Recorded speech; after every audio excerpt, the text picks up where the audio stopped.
Hello, brothers and sisters. Welcome back to another Based LDS video. This is your boy BC. And please forgive the hat.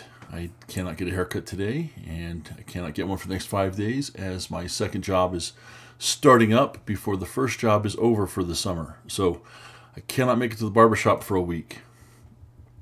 And I love my wife far too much to have her cut my hair for me. So I'd like to continue talking about the first vision of the prophet Joseph Smith. And I would like to read from the first recorded version of the first vision. And this was pulled from the Joseph Smith diary, his journal, and it was written in 1832, so 12 years after he had the first vision. And this is also after he's also verbally recounted the first vision to several people. In many ways, I think this is perhaps his most personal account, because you get more of a feeling of what was on his mind and what he was concerned with headed into the sacred grove. And he does not dwell a lot on the result of the vision or the vision itself. I mean, it's there. And you see the distinct similarities to the official published version that we have in our Pearl of Great Price, which is the third account, and we'll get to that shortly. So let's just start reading, shall we? And again, this is just from Joseph Smith Papers, josephsmithpapers.org. Right on the home page, bottom of the page, there's accounts of the first visions, and you can pull it up. So he starts with, there's a bit of an intro to what the Joseph Smith history will contain in his journal. And he starts off his journal in this way. And this is by his hand from what I'm aware. I was born in the town of Sharon in the state of Vermont, North America, on the 23rd day of December, AD 1805, of goodly parents who spared no pains to instruct me in the Christian religion. At the age of about 10 years, my father, Joseph Smith Sr., moved to Palmyra, Ontario County in the state of New York. And being in indigent circumstances, were obliged to labor hard for the support of a large family having 9 children. And as it required the exertions of all that were able to render any assistance for the support of the family, therefore we were deprived of the benefits of an education. Suffice it to say, I was merely instructed in reading and writing and the ground rules of arithmetic, which constituted my whole literary requirements. And if you will mind my sartorial editorial take here, you can tell that by the spelling in this paper. They are giving it to you just as it was written in his journal. So you do have to do some translating here of your own to figure out what some of what he's writing is. At about the age of 12 years old, my mind became seriously impressed with regard to all the important concerns for the welfare of my immortal soul, which led me to searching the Scriptures, believing, as I was taught, that they contained the Word of God, thus applying myself to them, and my intimate acquaintance with those of different denominations led me to marvel exceedingly, for I discovered that they did not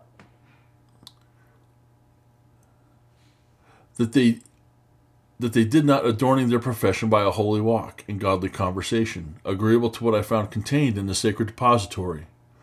This was a grief to my soul. Thus, from the age of 12 years to 15, I pondered many things in my heart concerning the situation of the world of mankind, the contentions and the divisions of the wickedness and abominations and the darkness which pervaded the minds of mankind. My mind became exceedingly distressed, for I became convicted of my sins, and by searching the Scriptures I found that mankind did not come unto the Lord, but that they had apostatized from the true and living faith, and that there was no society or denomination that built upon the gospel of Jesus Christ as recorded in the New Testament.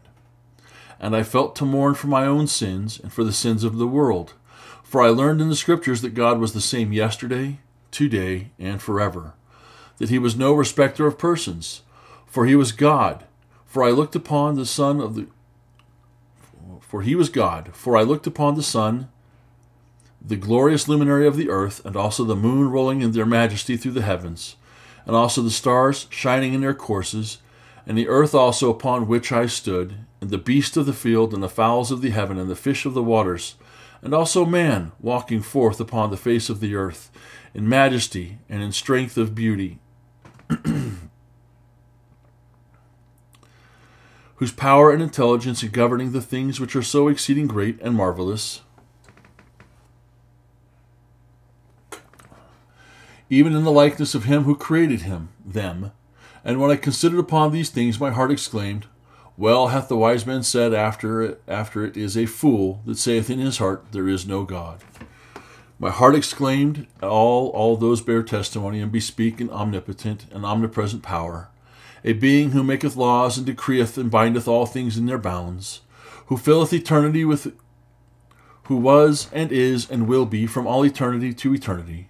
And when I considered all these things, and that being seeketh such to worship him as worship him in spirit and in truth, therefore I cried unto the Lord for mercy, for there was none else to whom I could go, and to obtain mercy. And the Lord heard my cry in the wilderness.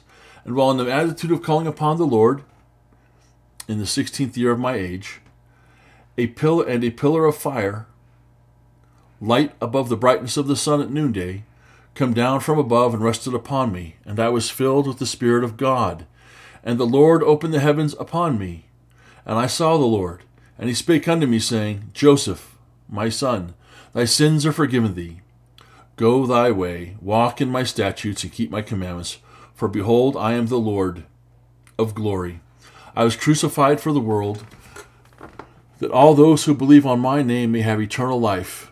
Behold, the world lieth in sin, and at this time, and none doeth good, no, not one. They have turned aside from the gospel, and keep not my commandments. They draw near to me with their lips, while their hearts are far from me, and mine anger is kindling against the inhabitants of the earth, to visit them according to their ungodliness, and to bring to pass that which hath been spoken by the mouth of the prophets and apostles. Behold, and lo, I come quickly, as it is written of me in the cloud, clothed in the glory of my Father. And my soul was filled with love, and for many days I could rejoice with great joy, and the Lord was with me, but could find none that would believe the heavenly vision. Nevertheless, I pondered these things in my heart.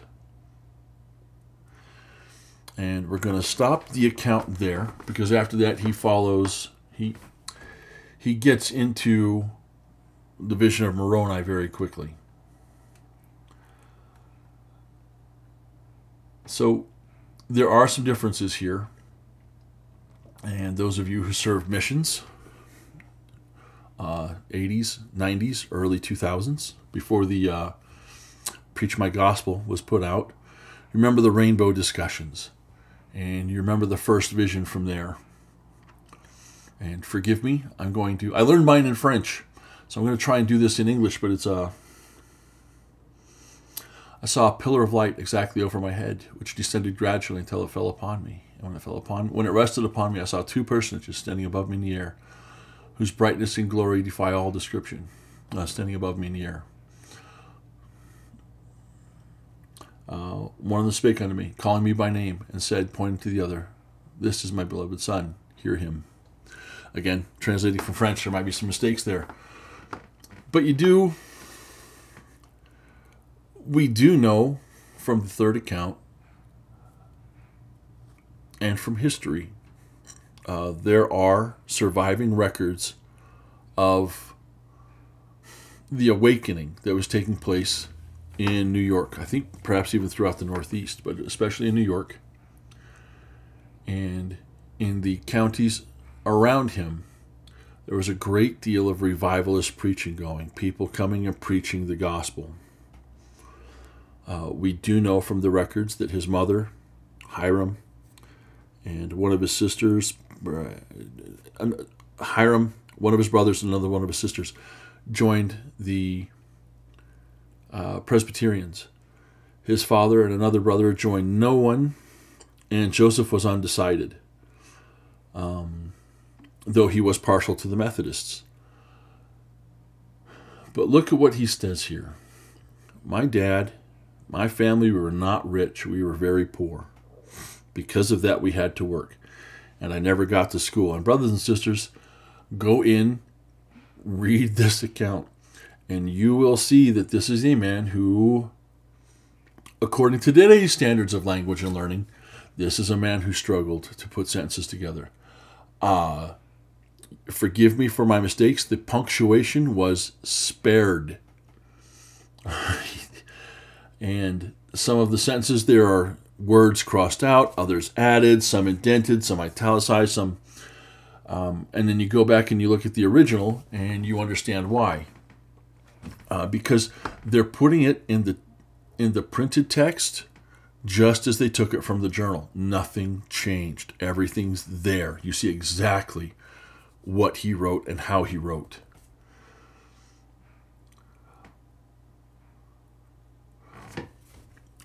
And this is why I say this is the most personal account, because you get Joseph letting you know that the worry for his soul was a long process. Sometimes when we see the videos of the first vision, we see Joseph, 14, 15 years old, going tent to tent, hearing the preachers preach. He's reading the scriptures. And then one day he gets up, he goes to a field, he prays, and he has a vision. This is not the story in this particular version. And this is the only version you get where you see that he's starting to think about the state of his soul at 12. And he's worried because as he reads the scriptures, he realizes the feebleness of his mortal frame. That he is not in a position to work out any sort of salvation for himself, and he needs Christ. This is a man who's not working out his own salvation. He's looking to find where Christ is, that he might profess his faith and come unto Christ through a faith. He becomes convinced of the reality of God from the scriptures and from nature.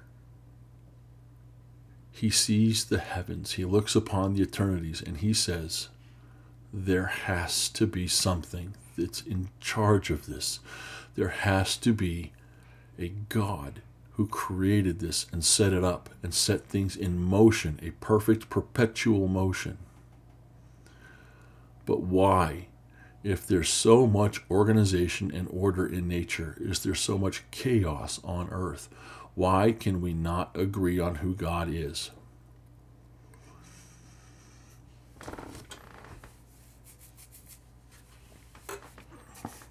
How many of you have had that similar question? Why is there so much hatred of one another? Even if you don't look at the religious differences and the things that divide us religiously. What is it that divides us politically? What is it that divides us socially, economically, ethnically, nationally? Why do we let divisions come up and divide us? Why? Shouldn't, with the virtues that we espouse almost universally, shouldn't we work to overcome those? The answer you think would be yes, but it isn't. And he saw the various professors of the various religions and the various practitioners who follow those professors arguing and bickering amongst themselves, damning each other to hell, for lack of a better term, because they didn't believe in the right kind of baptism or the right kind of practicing of the gifts of the Spirit. So many different things. Even his family was divided, not bitterly, but divided. So he sees this and says, why is this?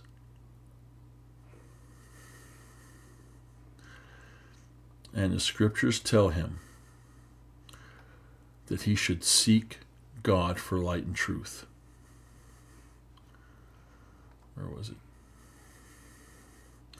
My heart exclaimed at all those that bear testimony and bespeak omnipotent and omnipresent being, a being who maketh laws and decreeth and bindeth all things in their bounds, who filleth eternity, who was and is and will be. And when I considered all these things, and that being seeketh such to worship him, as worship him in spirit and truth, therefore I cried unto the Lord for mercy. And that cry is him now in the grove. Here's the consistencies. A pillar of fire, of light. In later versions he'll use fire and light, but also glory.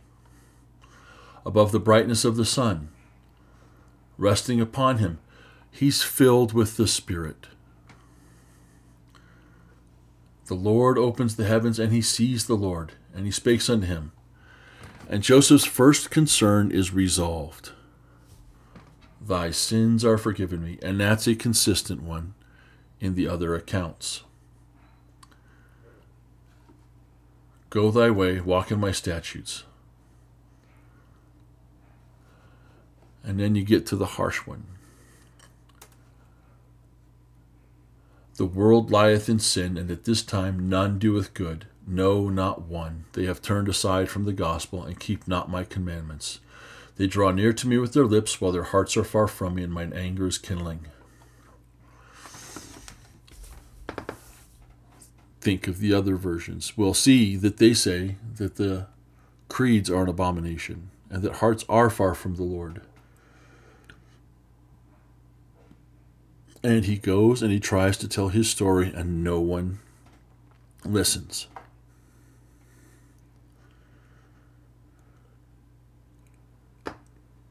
There are some differences between this and the third account. He doesn't mention reading from James. He doesn't mention the adversary afflicting him at the beginning. For him, in this version, it is, I was so weak and so lonely. Where could I go for answers? For I certainly didn't have them. This is why it's more personal. He's doing more with his account, with his state in the world. The third version, he's speaking to a wider and broader audience. He's speaking to all those who will want to know his story, member and non-member. This one is, this is how I felt. This is what I did. This is what I received. It is simple. It is plain. And it is consistent largely with the other versions. Yes, there are details. In the other versions, he does not talk about being impressed to be concerned about the welfare of his soul between the ages of 12 and 15. He does not talk about how the scriptures and the observation of nature led him to the conclusion that there was a God, and therefore he must come to know him. It's more basic in the others. He dwells a little bit more upon some of the differences between the religions and how it affected his family in some of the other versions.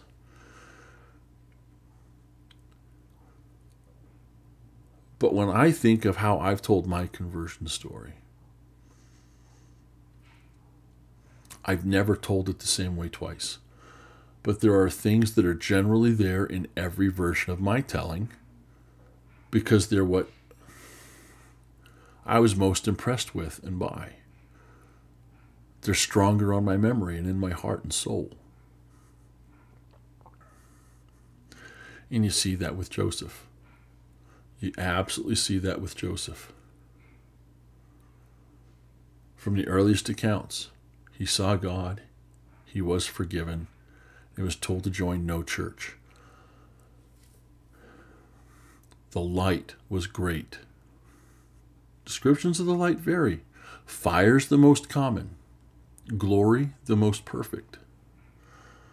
But it might take a while to understand that it was glory and not fire resting upon him. But you get the idea.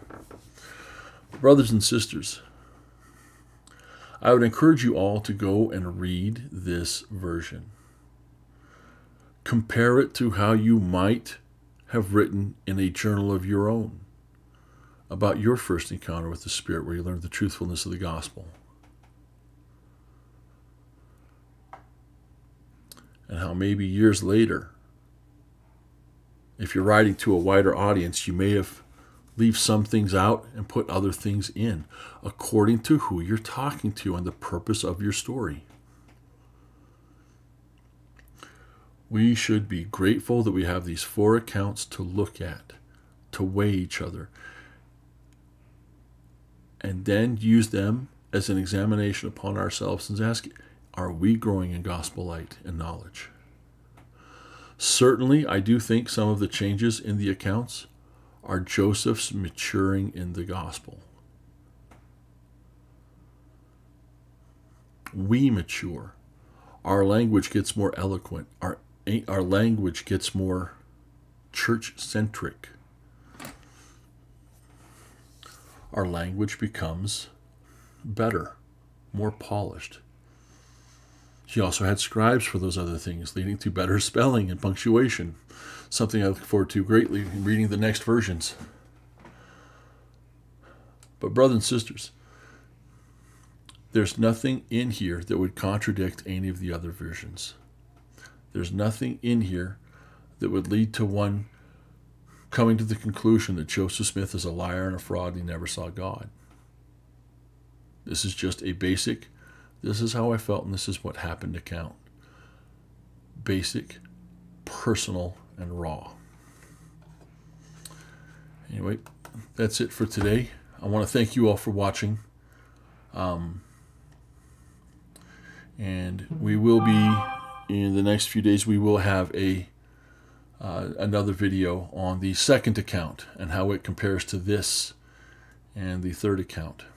We're going to be looking at each account individually and breaking them down a little bit better. There's not much to break down here because it is so basic and so simple and most different from the others.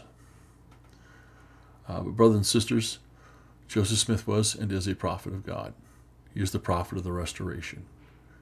He is the head of this dispensation.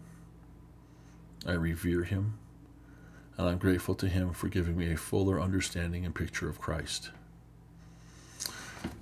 Thank you. Peace out.